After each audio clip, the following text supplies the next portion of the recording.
What's up everyone, OJ here. Welcome back to another video. Today we've got some big information to go over from staggering Pokemon Brilliant Diamond and Shining Pearl sales, in addition to a huge new milestone for the Nintendo Switch. And on top of that, I've got a Nintendo Switch eShop Black Friday deals guide for you guys that I'm going to be breaking down my picks and what you guys should check out. But before we get into anything, please make sure you hit that like button, subscribe if you're someone new, and click that notification bell to get my videos first. And remember, we have brand new videos on the channel pretty much every day at 7:30 a.m. Eastern time. So make sure you watch the videos. And I do appreciate everybody who watches the videos and supports the channel here. So let's go ahead and get into this first here. And we're starting off with Pokemon Brilliant Diamond and Shining Pearl.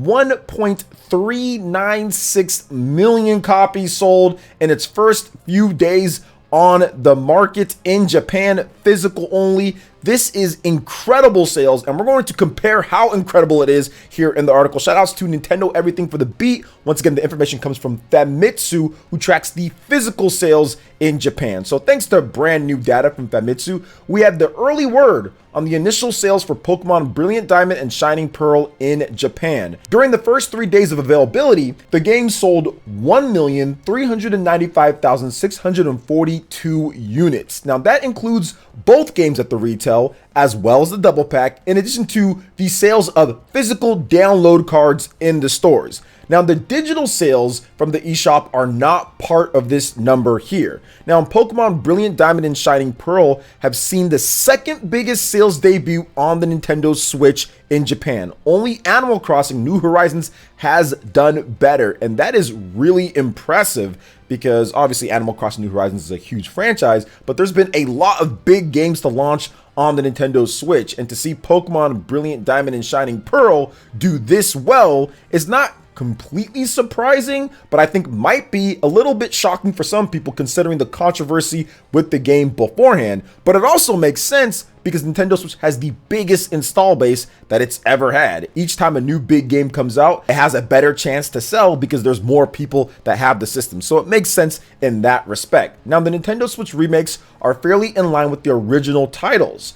On the Nintendo DS, Pokemon Diamond and Pearl sold 1,586,000 units in its first 4 days on sale. But the difference with that is that that included the physical sales, and you couldn't download the game digitally on the Nintendo DS. And once again, that was 4 days, not 3 days. If you include the digital sales with Pokemon in Japan, I'm almost positive that the game actually outsold the original Diamond and Pearl on the Nintendo DS if digital sales were included. And of course, if you're looking at it with an extra day's worth of sales that weren't counted here. So very impressive to actually see the remake outsell the original, which we've seen other games come out this generation or the previous generation and not sell better. Final Fantasy VII Remake, although not a faithful remake, still did not surpass the original Final Fantasy VII. So Famitsu also shared information regarding Switch sales. In Japan last week, the system sold 168,000 units across all the models. That is the Nintendo Switch Lite, the regular Nintendo Switch V2, in addition to the Nintendo Switch OLED model, which was more than the previous week's 87,000 units. Hardware and software sales should continue to be strong leading into the holidays, Famitsu has estimated, and I think that's a pretty safe bet to say there. Now, it's also worth noting that the Nintendo Switch has sold 22 million units plus in Japan, breaking through another major milestone, and it's very close to passing up the Nintendo 3DS, which is, I think at around 25, 26 million. So it should pass up that system next year sometime, especially with the big games that are coming out. We have another huge hitter when it comes to Switch fans to look forward to with Pokemon Legends Arceus, which could break some new sales records as well. So there's still a lot to kind of report on and talk about here. Nintendo has sold a total of 22,026,770 consoles in Japan, according to Famitsu. Now, we did hear earlier in the week that Pokemon Brilliant Diamond and Shining Pearl topped the UK sales charts as well, and all the information, of course, links will be below for you guys. And let's talk about this just a bit because there's a lot to unpack. From Pokemon Brilliant Diamond and Shining Pearl, we knew the game was going to do extremely well. It was actually charting higher or just about as high as what Pokemon Sword and Shield was doing. We knew that it was going to do better than Pokemon Let's Go Pikachu and Let's Go Eevee. Some people were feeling that it might sell right around that amount, but I didn't think so with that because these are actual main line remakes. So I felt that it was going to be a bit more popular than those games. And based on these sales here, it clearly is showing that yes, it is. Now, if you come over to the American side of things or the Western side of things, this game is doing absolutely incredible. According to a couple sources that I have here in the US, they have not seen as many copies of a Switch game ship this fast and get this many pre-orders beforehand than any other game at any other point this year, and even really lines up with a lot of other games, pretty much online with like Animal Crossing, New Horizons, games like that. But that's according to some of the sources that I have when it comes to the distribution of this game and how many people are buying it. It is going to launch massively. Now, we'll hear about the sales next month. We'll hear about the sales next month in December when it comes to the MPD, but expect it to break a lot of records here in the US as well. And it'll also do extremely well when it comes to all of Asia and also Europe too. This game should be big. And I think that the controversy, once again, I hate to say this because I've said it before so many times, but if you're new, the controversy once again moves the sales forward. More and more people, when you start talking about it, see the game and say, well, I don't think anything's wrong with that. And I personally feel that a lot of people who said they weren't going to buy it probably bought it as well. But it also goes to the expanded base, the audience that Pokemon reaches to. Many of these people just want to play Pokemon. It's just the brand, it's the actual Pokemon itself, it's the amount that you get. Nobody else makes a game quite like this on the market. You have people that make stuff that's similar, but not on the same scale in terms of the size of Pokemon. Even with them reducing the amount of Pokemon, you still don't see anybody else make a game like it. There's stuff that's similar, like a SMT, but that doesn't have the multiplayer component, or like a Monster Hunter Stories that has nowhere near as many monsters as Pokemon has that you can use as pocket monsters in the game. You see Temtem, once again, which is not quite what they're doing here, not even the size at all. So I think it's the uniqueness, it's the brand, it's how long it's been around that's fueling these huge sales of Pokemon. And of course, it's the PvP as well, the multiplayer, the trading. All of that ties into what makes Pokemon that. Now, what I would love to see going forward in the future is that can someone else also challenge the Pokemon throne? Can one of these companies make a Pokemon style of game on a large scale with incredible animations for 4,000 monsters or 1,000 monsters like people want?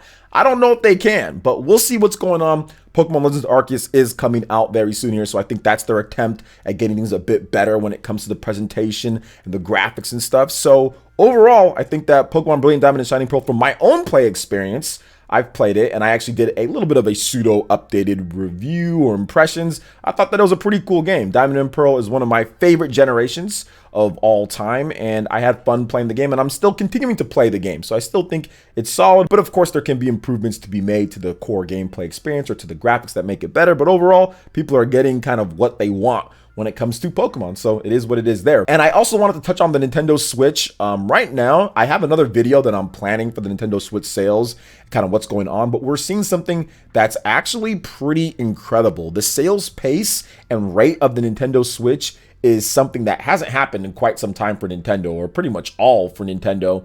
And they are looking at something that's probably going to end up being their best selling system of all time, even when you compare the portables as well. We already know it's going to pass up the Wii. We already know about that. That's going to be by the end of this year. But by, I would say, sometime next year, especially towards the end of the year, it's definitely going to be in somewhat striking distance of the Nintendo DS. It's going to be there to where, hey, the next year, year and a half, we can start saying that it's going to pass that system up. So I think it's going to be pretty cool once we get to that point, considering the type of games that are coming out next year. Like I stated with Pokemon Legends Arceus, also with stuff like Legend of Zelda Breath of the Wild 2, we have Mario plus Rabbids. We have a lot of high quality, good games that should help move a lot of units, along with the Nintendo Switch OLED, and also with the Nintendo Switch Lite and the price that it's at as well. Maybe that gets a discount next year. We'll see on that one. I think it's going to be very interesting to see how things play out going forward in 2022 and 2023. But those are my thoughts on all this, guys. What do you think about this? You let me know in the comment section below. All right, and moving on to the next topic here, guys. I have a 2021 cyber deals on the Nintendo Switch guide for you guys. Which ones do I think that you should pick up? Now, I'll have a link for you guys in the description all of the games will be listed there because there's quite a number of games on sale, but it's also worth noting that some of these games you can actually get cheaper physical. That's why having the option for physical is good. So if it is cheaper physical, you can buy the game physical, and if you only had a digital system, you can't do that when it's only digital, so keep that in mind. But if you're someone that just likes digital, or if you like to have the game on multiple switches without having to take the cartridge and move it and all that, then a digital option or a second option might be good for you. Now let's go ahead and talk about some of my picks here. Once again, there's a ton of games on sale, but I'm going to go over my picks in terms of what I like from the list here. Now, starting off, we're going to go with Hyrule Warriors Age of Calamity. That is $41.99. This is a action adventure type of game, hack and slash, set 100 years before the events of The Legend of Zelda Breath of the Wild. There are some frame rate issues in there with the game, but I personally still love the game a lot. The gameplay is a ton of fun and a big step above a lot of the other Warriors games, in addition to Hyrule Warriors, the definitive edition of the game that was on the Nintendo Switch. I think it's better than all of them, and it is the best-selling Warriors or Musou game, as it's called in Japan, best-selling one of all time. So I think that it's a fantastic game, especially if you can get past some of the frame rate issues that the game does have.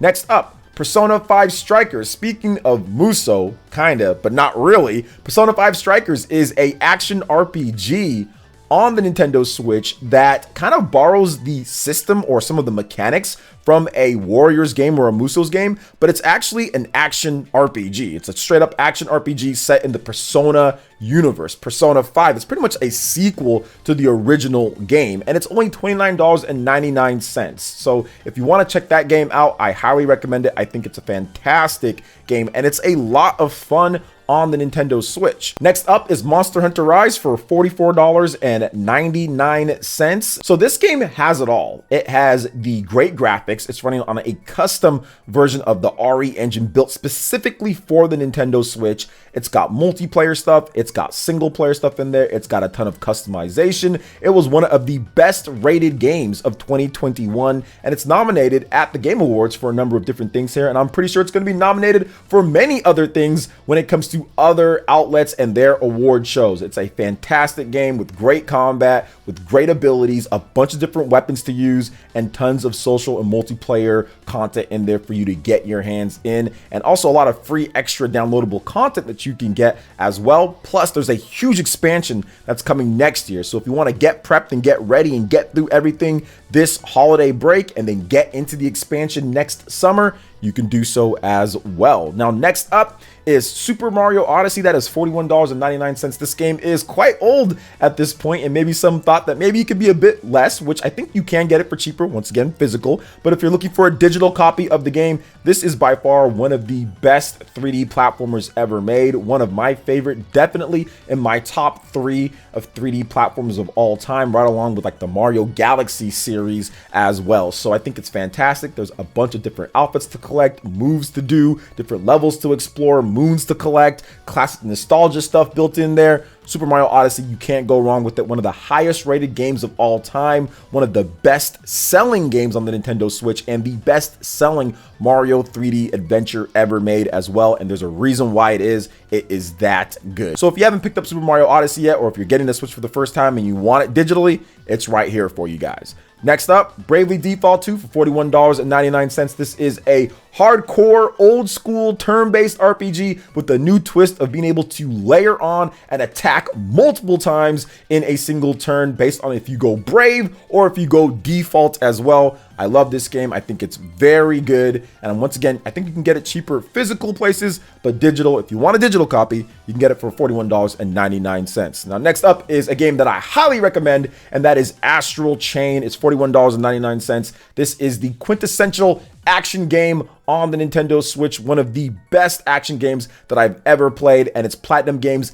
at their finest, going in with that all-out action. So if you love those pure action games like Devil May Cry and also Bayonetta, Astral Chain is a little bit different in terms of how it plays, but it's still just as good, if not better, than a lot of the other action games on the market here. So Astral Chain, you can't go wrong with that game. Next up, we've got a pair of Xenoblade Chronicles games. You have Xenoblade Chronicles 2 for $41.99 and Xenoblade Chronicles 2 Torna, the Golden Country, for $27.99. I recommend both of them. They're fantastic RPGs. If you play both of them, you're going to get a really cool cinematic, yet I would say elegant story all placed together with some really cool gameplay, great characters, and a lot of fun. This is a ton of content. You have like hundreds of hours of content here between these two games, so I highly recommend them. However, if you buy Xenoblade Chronicles 2 and then you also buy the game Torna for $30, the expansion pack through Xenoblade Chronicles 2, you get some extra things that you would get that you wouldn't get by just buying Torna separately. So that's the option as well. The only difference between buying it separately or not is being able to get the game as an individual icon on your Switch screen, compared to if you buy it through Xenoblade Chronicles 2, it's actually a separate option within the startup screen or the menu screen of Xenoblade Chronicles 2. So keep that in mind. And once again, if you buy it through, you get the expansion stuff, and you also get some extra content and some core crystals and things like that to help you out on your adventure, in addition to some blades and some other things as well. So keep that in mind when you're talking about Xenoblade Chronicles 2 and Torna separately and all that. Now, last but definitely not least is Dragon Quest XI-S Echoes of an Elusive Age Definitive Edition. Long name, long game, but short price when it comes to what you get, because it's only $34.99. This is one of the best rated RPGs on the Nintendo Switch, one of the best plain RPGs. Great characters, great story, very polished. Unreal Engine 4 looks fantastic. So many good quality of life features over the original Dragon Quest XI.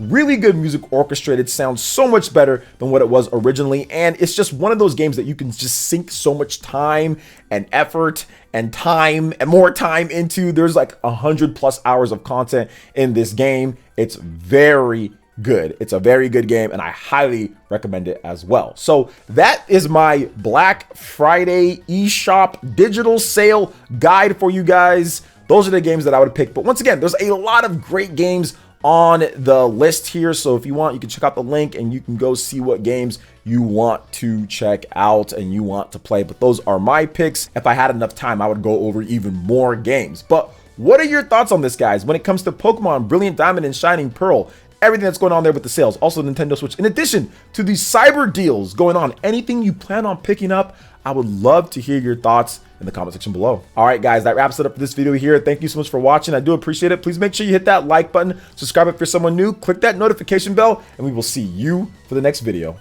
Peace.